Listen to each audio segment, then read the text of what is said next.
Good afternoon. Congresswoman Annie Kuster, Vice Chair of the New Democratic Coalition, delighted to be here with all of my colleagues from the New Dems and with the business community and with the HRC, Human Rights Commission. I want to thank Congressman Cicilline and Chairman Nadler for their leadership in advancing the Equality Act and bringing it to the floor. We are so proud. I'm proud to be an original co-sponsor and many of my colleagues standing here with me. This has been a long fight, but we've gotten this critical legislation its day on the floor of the House, and we couldn't be happier. Early this year, I had the opportunity to walk with Congressman John Lewis on the Edmund Pettus Bridge in Selma, Alabama. And in that moment, I was reminded of Dr. Martin Luther King's words: "The time is always right to do what is right. Now is the right time to pass this legislation." We know the discrimination that our LGBTQ sisters and brothers still face. As co-chair of the bipartisan task force to end sexual violence, I think it is so important to recognize that they also still face harassment and violence at rates sometimes significantly higher than other Americans. Discrimination that goes unchallenged can create a climate where violence and abuse festers. We in Congress can send a clear signal that discrimination in our jobs, schools, and beyond is wrong and will not be tolerated. I'm so proud that New Hampshire has already banned this type of discrimination, and I look forward to voting in the House on the Equality Act to extend these LGBTQ protections nationwide. With that, I'd like to turn it over to my colleague, Chrissy Houlihan from the 6th District of Pennsylvania.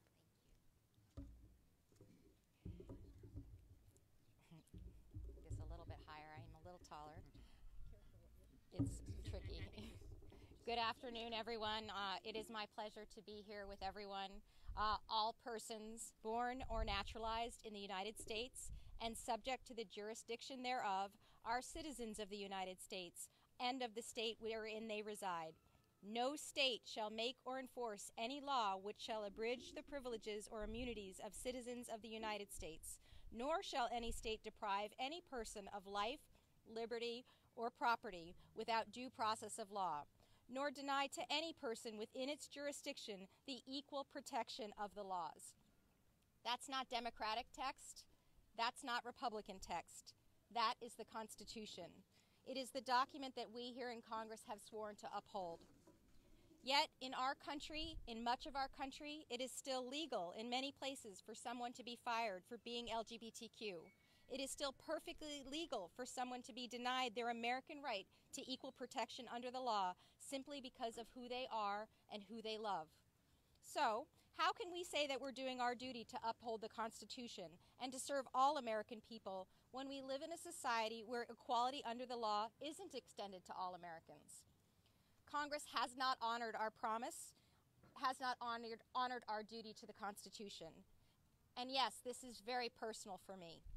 I'm the mother of a gay daughter, my Molly. And there comes a day when you wake up in the United States of America as a mother and you realize that your child, my Molly, could lose her job or be denied housing simply because of who she is and because of who she loves. I'm a patriot, and I've served our country in the Air Force, and I refuse to stand by and watch our country fail to live up to its promise to all Americans. Passing the Equality Act should not be up for debate. Congressional Republicans and Democrats have all sworn to uphold the Constitution. Denying equal protection to all Americans breaks that promise. This isn't just an LGBTQ issue. It's an American issue. A vote on the Equality Act asks each and every one of us if we truly stand for the rights of all Americans, for a United States that strives to treat all humans equally. And I am answering that with an emphatic yes, we do. I hope that Congress joins me in that answer. So, to my Molly, to the LGBTQ community of Pennsylvania, and to everyone across our country, I see you, we see you, I stand for you, we stand for you, I won't stop fighting for you, we won't stop fighting for you. It is my privilege and honor to join my colleagues with my full-throated support of this Equality Act. I'm so happy to be here, and it's my pleasure to introduce Representative Chris Pappas from the New Hampshire 1st. All right. Thank you.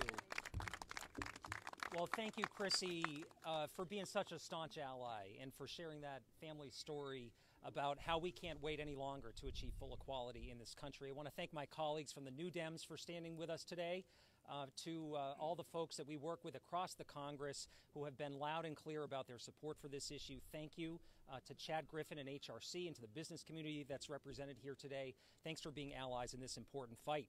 We stand here today because although our nation was founded on the promise of justice and equality, we have more work to do to fully ensure that promise is delivered to each and every American. I myself grew up afraid that I couldn't live my truth, that I couldn't be who I am, that I wouldn't be supported by my family or by my larger community.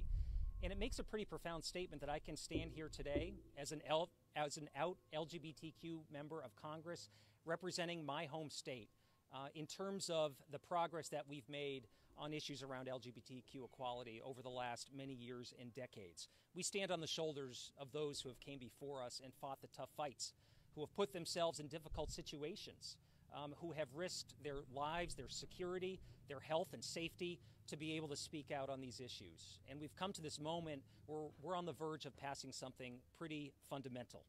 Our patchwork system of state protections have left more than 4 million Americans at risk of employment discrimination in the United States. 7 million Americans without the protections of discrimination in public spaces, and 5.5 million Americans at risk of being denied a mortgage because of who they are or who they love. This is heartbreaking, and this is an injustice that we've got to correct and have to correct now. As a small business owner, as co-chair of the Future of Work Task Force, I can attest that protecting our employees and our customers from discrimination isn't just the right thing to do, it's good for business. If we want to remain competitive in a rapidly changing global economy, if we want to retain our advantage, we must create an inclusive environment that encourages our businesses to recruit and retain the best and the brightest that the U.S. has to offer. That's why I'm grateful for the business leaders who have come together and who stand with us here today, the more than 200 of our nation's leading businesses that have joined this effort and that are on the right side of history supporting the Equality Act. Americans have spoken up loudly and clearly, and now it's time for Congress to do the right thing. It's time for full equality under the law, nothing more and nothing less. Thank you all for being here, and I'll turn it over to my colleague, Congresswoman Susan DelBene from Washington's 1st District.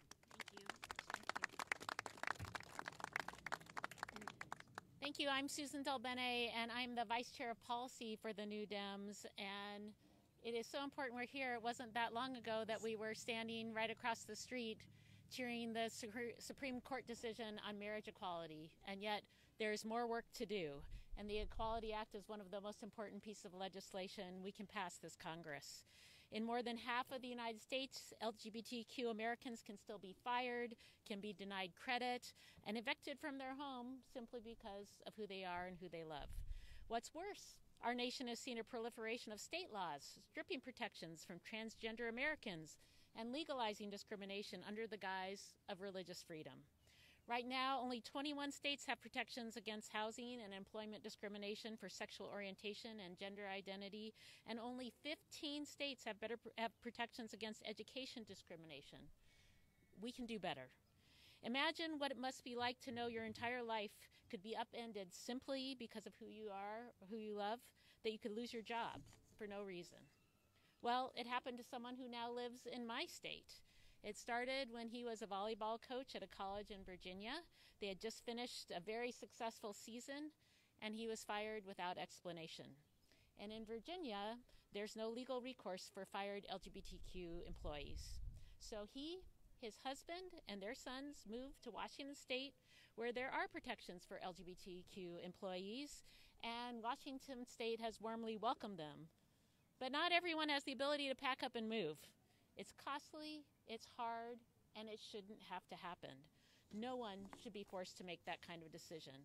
We need to ensure that LGBTQ Americans have the same rights in all 50 states.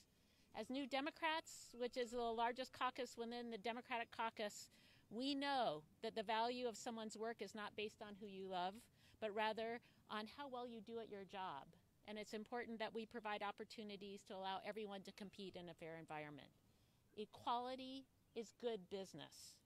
Many LGBTQ Americans are living in fear that they could be fired. So in the coming weeks, I look forward to casting my vote, along with my colleagues here, to pass the Equality Act.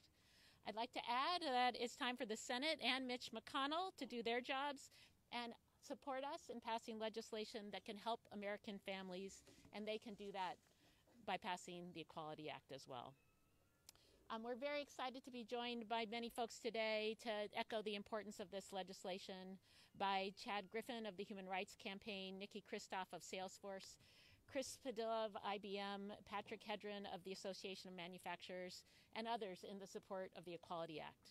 And so now I'm honored to turn things over to the president of the Human Rights Campaign, Chad Griffin, to talk about the Equality Act. Chad. Thank you so much, Congresswoman. I want to start by expressing my appreciation for the new Democratic coalition and their support for the Equality Act. I also just want to thank all the members who are here and all of the co-sponsors of the Equality Act. I also just want to add our appreciation for IBM, Salesforce, and the National Association of Manufacturers for your endorsement and support of the Equality Act. As Americans, we can all agree that discrimination is wrong.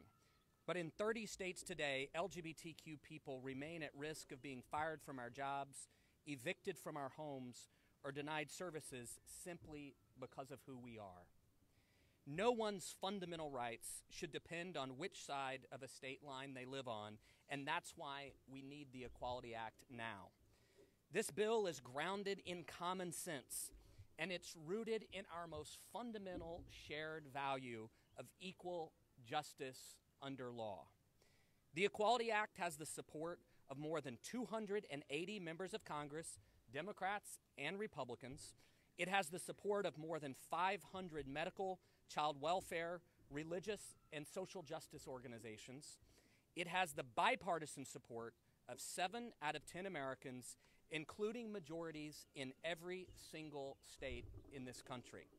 And today, I am excited to announce that HRC's Business Coalition for the Equality Act has surpassed more than 200 leading companies urging Congress to pass the Equality Act. These companies have operations in all 50 states, headquarters in 29 states, a combined $4.5 trillion in revenue, and employ more than 10.4 million people in the United States. These top employers know that protecting their employees and customers from discrimination isn't just the right thing to do, but it's the right thing to do for business as well. In America, we share a belief that every person should have a fair chance to earn a living, to provide for their families, and to live their lives free from discrimination. At its core, that's what this bill is all about. And that's why we urge Congress to listen to the overwhelming majority of the American people and pass the Equality Act now. It is now my honor to bring to the stage Nikki Kristoff, the Senior Vice President for Strategy and Government Relations at Salesforce. Thank you, Chad. Salesforce is proud to be a member of HRC's Business Coalition for the Equality Act. For those of you who don't know, we're the #1 customer relationship management company. We have more than 36,000 employees, and we believe firmly that you can drive value by sticking to your values. Equality is one of our core values, and for years we've been outspoken as a company against discriminatory legislation that targets the LGBTQ community in places where we do our business, and that includes in my home state of Indiana.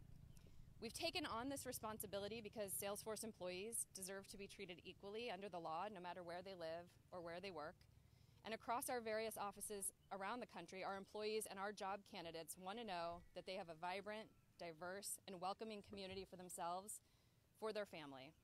That's why we're advocating as a company for clear and consistent protections from LGBTQ discrimination across America. We support the Equality Act so all Americans can be protected from discrimination based on sexual orientation and gender identity, and we applaud the New Democrat Coalition for endorsing this legislation. I'm now going to turn it over to another representative from the business community, Chris Padilla from IBM.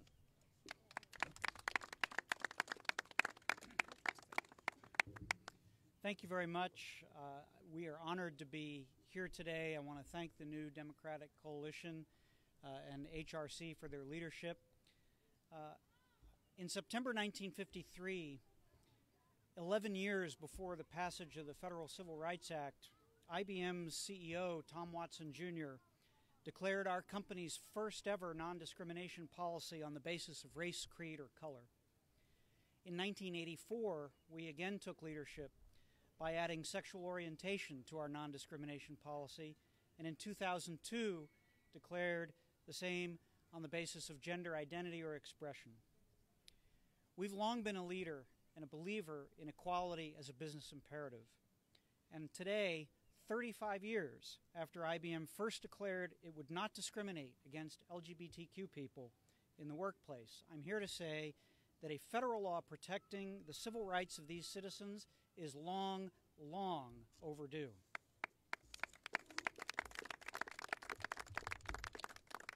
For our company, like many companies in the Business Coalition, equality is a core value, but it's also a business imperative. The United States faces today a shortage of skilled talent in key technology areas like artificial intelligence and quantum computing and cybersecurity. We can't find enough people to fill these jobs. Why on earth would we exclude people who have those skills from our workforce simply because of their LGBTQ status? So if companies like ours and Salesforce and others already protect these workers, why do we need a federal law? Well, because not every company does. And because while we as companies can protect employees inside our four walls, we want our employees and their families to have the same civil rights in their communities, in their schools, and in their neighborhoods as they enjoy at work, regardless of which state they happen to live in. We don't want employees to live in fear or be denied access to credit or housing or schools or public services simply because of who they are. Diversity in our society is a reality. It is a fact of life. But inclusion requires hard work, and we all have to stand up for equality. IBM is proud to do so, and we urge Congress to pass the Equality Act as quickly as possible. Thank you for the opportunity to be here, and I'll turn it back to Representative Delbene.